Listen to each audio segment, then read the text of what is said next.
Have you ever wondered what happens to a king when his kingdom falls? Not the ceremonial abdication, the quiet retirement to a country estate. I mean the real, gritty, violent end of an era. When the crown isn't gently removed, but ripped away, and the man who wore it is left with nothing but the clothes on his back and a price on his head. His story doesn't end with the fall of a capital city. It begins a desperate, hidden chapter, a scramble for survival in the shadows of a world that has moved on. This is a story about the last days of a king, not on his throne, but on the run. I'm Ibnul J. Farabi, and this is Underworld Kings, the rise and fall from Light Not Studios. Today, we're not in a palace. We're in a small, damp room above a tailor's shop in a nondescript European town. The year is 1923. The man pacing this room, peering through a crack in the shutters at the unfamiliar street below, is no ordinary fugitive. He is Sultan Mehmed VI, the last sultan of the Ottoman Empire. For over 6 centuries, his ancestors ruled a vast domain that straddled continents. He was the caliph, the shadow of God on earth. And now, he is a man with a single suitcase, a handful of loyalists, and a terrifying question. Where on earth do you hide when you used to own so much of it? To understand his panic, we need to rewind just a bit. The Ottoman Empire entered the 20th century as the sick man of Europe. It fought on the losing side of World War I, and by 1918, it was broken, occupied, and carved up by the victorious Allies. Sultan Mehmed VI, who ascended the throne in 1918, was in an impossible position. He was essentially a prisoner in his own palace in Constantinople, his authority a ghost, while a fierce nationalist movement, led by a formidable military commander named Mustafa Kemal, later Ataturk, was rising in Anatolia. Kemal's forces were not just fighting the occupying powers, they were fighting to create a new, secular Turkish republic, and to do that, they needed to sever the ancient link to the Ottoman dynasty. On November 1st, 1922, the Turkish Grand National Assembly in Ankara passed a resolution. It was a single, seismic sentence. The Ottoman Sultanate is abolished. The institution that began with Osman I in 1299 was ended by a vote. They didn't even bother to tell Mehmed directly at first. He read about the abolition of his own sovereignty in the newspapers. His title of caliph, the spiritual leader of Muslims worldwide, was technically left intact, but it was a hollow, meaningless gesture. He was a king without a kingdom, a caliph without a country.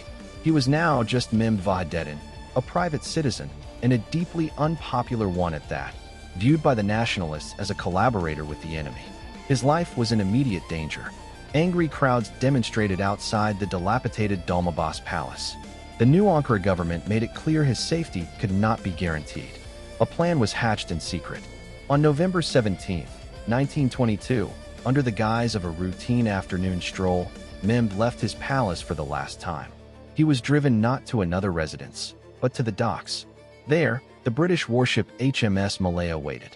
He boarded with his young son, Ertugrul, a doctor, and a single aide.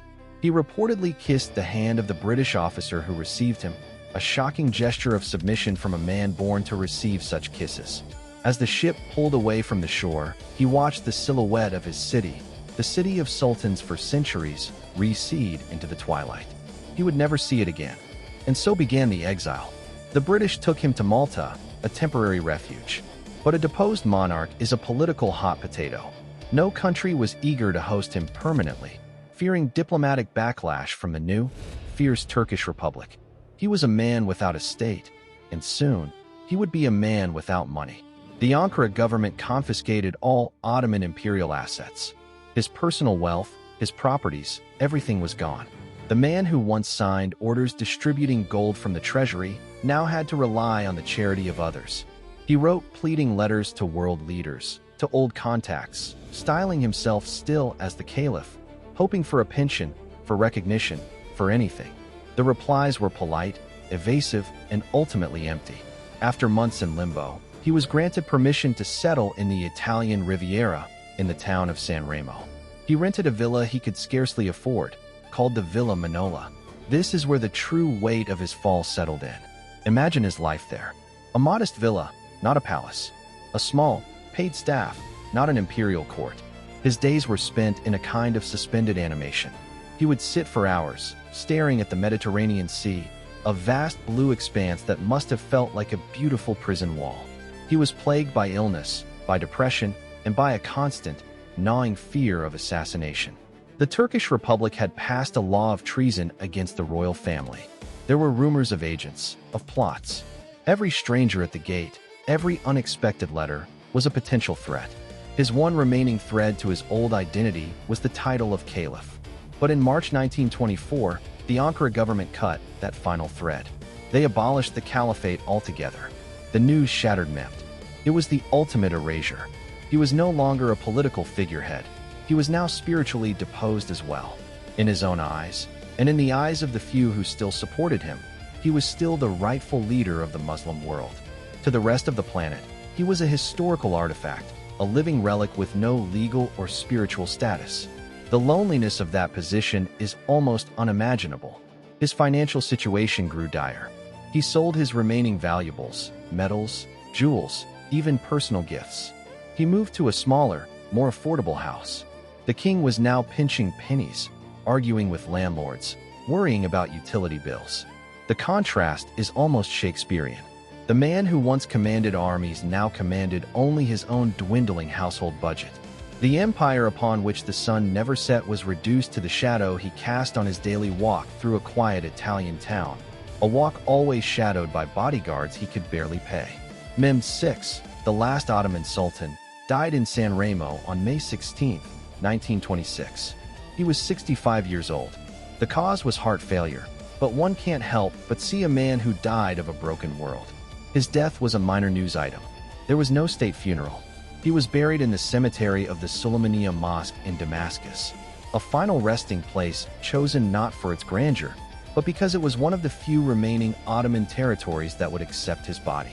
He died as he had lived his last years, far from home, his sovereignty unrecognized, a ghost of empire haunting a century that had no place for him.